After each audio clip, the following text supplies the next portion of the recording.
ರೈತರೇ ಏಳಿ ಎದ್ದೇಳಿ, ಕೃಷಿ ಕ್ಷೇತ್ರಕ್ಕೆ ಮಾರಕವಾಗುವಂತಹ ಬೆಸ್ಕಾಂ ಇಲಾಖೆಯನ್ನು ಟಾಟಾ ಕಂಪನಿಗೆ ಅಡ ಇಡಲು ಹೊರಟಿರುವ ರಾಜ್ಯ ಸರ್ಕಾರದ ರೈತ ವಿರೋಧಿ ಧೋರಣೆ ಮತ್ತು ಲಕ್ಷಾಂತರ ಬೆಸ್ಕಾಂ ಕಾರ್ಮಿಕರು ಬೀದಿಗೆ ಬೀಳುವಂತಹ ಈ ಒಂದು ಖಾಸಗಿ ಮಾಲೀಕತ್ವದ ಟಾಟಾ ಪವರ್ಗೆ ಬೆಸ್ಕಾಂ ಇಲಾಖೆಯನ್ನು ಅಡ ಇಡಿರುವಂತಹ ನಿರ್ಧಾರವನ್ನು ಈ ಕೂಡಲೇ ನಿಲ್ಲಿಸಬೇಕು.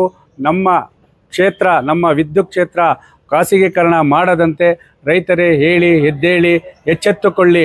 ಈಗ ನಾವು ಮೊಬೈಲ್ಗೆ ಸಿಮ್ ಹಾಕಿ, ಕರೆನ್ಸಿ ಹಾಕಿ ನಾವೇನು ಮಾತಾಡ್ತಾ ಇದ್ದೀವೋ, ನಾವೇನು ವಾಟ್ಸಪ್ಪು ಫೇಸ್ಬುಕ್ಕನ್ನು ನಾವು ಯೂಸ್ ಮಾಡ್ತಾ ಇದ್ದೀವೋ, ಅದೇ ರೀತಿ ಟಾಟಾ ಕಂಪನಿಗೆ ಏನಾದ್ರೂ ನಮ್ಮ ಬೆಸ್ಕಾಂ ಇಲಾಖೆಯನ್ನು ಅಡ ಇಟ್ಟಿದ್ದೇ ಆದರೆ, ಅವರಿಗೆ ಪರವಾನಗಿ ಕೊಟ್ಟಿದ್ದೇ ಆದರೆ ಸಂಪೂರ್ಣವಾಗಿ ನಮ್ಮ ಕೃಷಿ ಕ್ಷೇತ್ರವನ್ನು ಬಂಡವಾಳಶಾಹಿಯ ಮತ್ತು ಬಹುರಾಷ್ಟ್ರೀಯ ಕಂಪನಿಗಳ ಕಪಿಮುಷ್ಟಿಗೆ ಸಿಲುಕಿ ನಾವು ಇವತ್ತು, ಯಾಕಂದರೆ ಬೋರ್ವೆಲ್ಲಲ್ಲಿ ಕೊಳವೆ ನೀರು ಹತ್ತಬೇಕಾದ್ರೆ ಸಿಮ್ ಹಾಕಬೇಕು, ಅದಕ್ಕೆ ಕರೆನ್ಸಿ ಹಾಕಬೇಕು. ಆದರೆ ಇವತ್ತು ಬೆಳೆದ ಬೆಳೆಗಳಿಗೆ ಮಾರುಕಟ್ಟೆ ಉತ್ತಮವಾದ ಬೆಲೆ ಇರಲ್ಲ. ಅಂತಹ ಸಂದರ್ಭದಲ್ಲಿ ನಮ್ಮ ಕರೆನ್ಸಿ ಹಾಕಿದ್ರೆ ಮಾತ್ರ ವಿದ್ಯುತ್ ಕೊಡ್ತಾರೆ, ಇಲ್ಲ ವಿದ್ಯುತ್ ಕೊಡಲ್ಲ. ಇದರಿಂದ ಮನನೊಂದಂತಹ ರೈತರು ಏನು ಮಾಡ್ತಾರೆ ಅಂದರೆ, ಕೃಷಿನೂ ಬೇಡ, ಅವ್ರಿಗೆ ಕರೆನ್ಸಿ ಹಾಕೋದು ಬೇಡ ಅಂತ ಹೇಳ್ಬಿಟ್ಟು ಪುರಾತನ ಕಾಲದ ಅಂಥ ಎಣ್ಣೆ ದೀಪಗಳಿಗೆ ಮತ್ತೆ ಮಾರು ಹೋಗಬೇಕಾಗ್ತದೆ. ಕೃಷಿ ಕ್ಷೇತ್ರದ ಕೃಷಿ ಭೂಮಿಯನ್ನು ಕಳ್ಕೊಂಡು ನಮ್ಮ ಸ್ವಾಭಿಮಾನದ ಬದುಕನ್ನು ನೀಡಿರುವ, ನಮ್ಮ ಬದುಕನ್ನು ಇವತ್ತು ಬೀದಿಗೆ ತಳ್ಳಿರುವಂಥ ಹುನ್ನಾರವನ್ನು ನಡೆಸುತ್ತಿರುವ ರಾಜ್ಯ ಸರ್ಕಾರದ ರೈತ ವಿರೋಧಿ ಧೋರಣೆ, ಬೆಸ್ಕಾಂ ಕಾರ್ಮಿಕರಿಗೆ ಮಾರಕವಾಗಿರುವಂತಹ ಬೆಸ್ಕಾಂ ಯುವ ನೀತಿಯನ್ನು ಖಂಡಿಸಬೇಕು.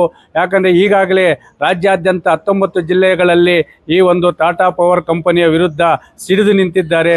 ಅದರಂತೆ ಕೋಲಾರ ಜಿಲ್ಲೆಯಲ್ಲೂ ಸಹ ಎಲ್ಲ ತಾಲೂಕುಗಳಲ್ಲೂ, ಎಲ್ಲ ಹೋಬಳಿಗಳಲ್ಲೂ, ಗ್ರಾಮೀಣ ಪ್ರದೇಶಗಳಲ್ಲಿ ರೈತರು ಸಿಡಿದು ನಿಲ್ಲುವ ಮುಖಾಂತರ ಯಾವುದೇ ಕಾರಣಕ್ಕೂ ನಮ್ಮ ಸ್ವತಂತ್ರದ ಹಕ್ಕಾದಂತಹ ಈ ಒಂದು ವಿದ್ಯುತ್ ಕ್ಷೇತ್ರವನ್ನು ಯಾವುದೇ ಕಾರಣಕ್ಕೂ ಟಾಟಾ ಕಂಪನಿಗೆ ಅಡ ಇಡಬಾರದು.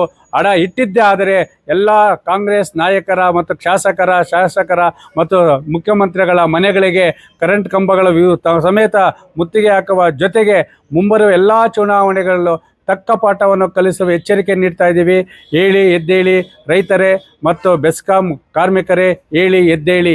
ತಮ್ಮ ಭವಿಷ್ಯದ ಬುನಾದಿ ಆಗಿರುವ ಖಾಸಗೀಕರಣ ಮಾಡಿರುವ ವಿದ್ಯುತ್ ಕ್ಷೇತ್ರ ಖಾಸಗೀಕರಣ ಮಾಡಿರುವಂತಹ ಈ ಒಂದು ಸಂಪೂರ್ಣ ಆದೇಶವನ್ನು ನಾವು ರದ್ದು ಮಾಡುವವರೆಗೂ ಯಾವುದೇ ಕಾರಣಕ್ಕೂ ಹೋರಾಟವನ್ನು ಹಿಂಪಡೆಯೋದಿಲ್ಲ. ಹೇಳಿ ಎದ್ದೇಳಿ ರೈತರೇ. ಟಾಟಾ ಕಂಪನಿಗೆ ವಿದ್ಯುತ್ತನ್ನು ಹೊರಟಿರುವಂತಹ ಸರ್ಕಾರದ ವಿರುದ್ಧ ಸೆಟೆದು ನಿಂತು ಹೋರಾಟಕ್ಕೆ ಮುಂದಾಗಿ.